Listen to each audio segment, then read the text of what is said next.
was in a, I would tell you the location, but I was told by the Pentagon not to say the specific location of this office. But it was somewhere in the D.C. area. It was a facility that wasn't known publicly to be an intelligence, to have an intelligence office in there. I after the Army, I went into the federal service and had a lot of jobs, mostly in counterintelligence, and which is looking basically what the bad guys know about us from an intelligence perspective. And in 2008, I changed my job. One of my jobs, I was working at the Director of National Intelligence, which for most people may or may not know, it's kind of outside of D.C. And where I lived, I was on the other side of D.C., living on a little island in the Chesapeake Bay. And so my commute was terrible. I mean, it really frankly sucked. Do you have to take a ferry every day? No, but it was about a 3-hour commute each way because you have to go right past Langley. Yeah, it was Why didn't you move closer? Well, I wanted to give my kids a really good quality of life, and I did not want to work in the city and then kind of expose them to kind of the craziness, if that makes sense. Especially D.C. D.C.'s crazy.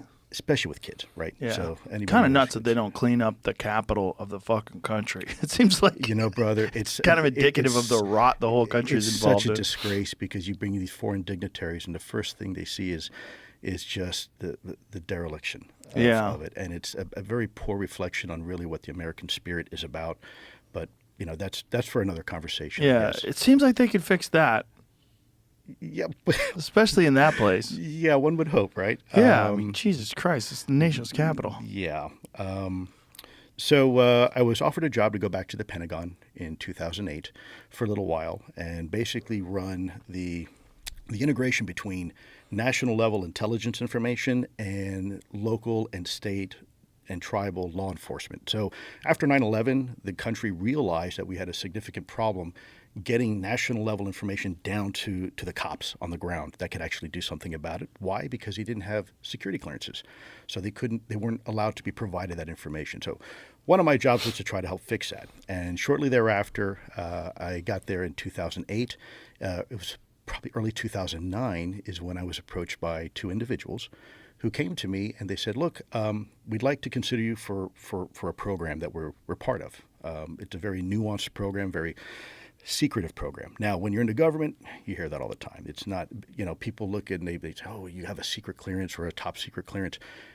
Millions of people have some sort of security clearance in the government, and a lot of people have a top secret clearance. So it's really not that uncommon. It's really not that sexy. It's just so you didn't really know what you're getting involved in? I didn't at all, not at all. In fact, great question. So no, I didn't know what I was getting involved in, and after several conversations, it occurred to me that their interest in me was some of my background I had. In my early career as a special agent in counterintelligence, I was protecting technologies, critical avionic technologies, for example, and some aerospace technology. So think of first stage solid rocket motor booster technology, Tomahawk cruise missiles, stuff like that, Apache longbow. So advanced avionics was something I was kind of already familiar with, and at the same time, I had the counterintelligence background. So I was asked to come in and run the counterintelligence and security aspect for a particular program, at which time I had no idea what the program even was. So what does counterintelligence and security mean? It just simply means making sure that our adversaries like Russia and China can't penetrate our organization and steal our secrets. That's all it is. It's kind of a fancy word for just saying security, information security, and operational security. So I remember I had a meeting. They brought me to go see their director, and it was in I would tell you the location, but I was told by the Pentagon not to say the specific location of this office. But it was somewhere in the D.C. area. It was a facility that wasn't known publicly to be an intelligence. To have an intelligence office in there, so I can't say the specific location. But I went there, and I went up to the top floor. I think it was the top floor, almost the top floor, and I met for the first time a gentleman named James Lakatsky, Dr. James Lakatsky, Ph.D.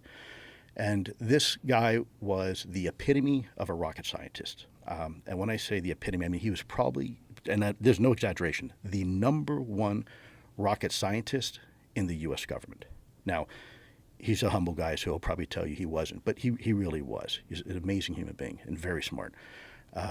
And after a very brief conversation, he looked at me and he said, I want to ask you a question. I said, okay, sir. And he said, what do you think about UFOs?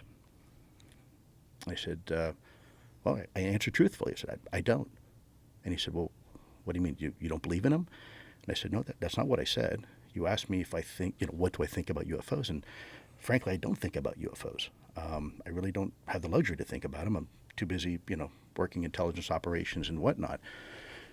And I remember him looking over his glasses and very seriously staring me straight in the eye and says, well, don't let your personal bias get the best of you, because what you may learn may surprise you and may challenge any preconceived notion of what you think something is or is not. And so let me backtrack for a minute. I've never been a UFO guy. People come up like, oh, you're that UFO guy. I'm really not. I was never really into science fiction as a kid. I wasn't into the Star Trek or the Star Wars like a lot of people were. So that was not my disposition.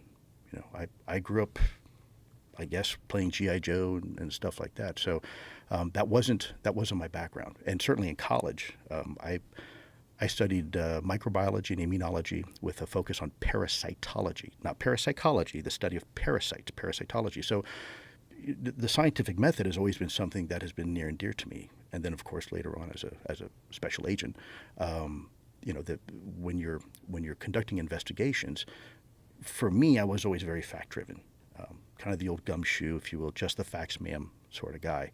So I was never really prone to any type of, if you will, affinity towards science fiction or even the UFO topic. I just never really considered it.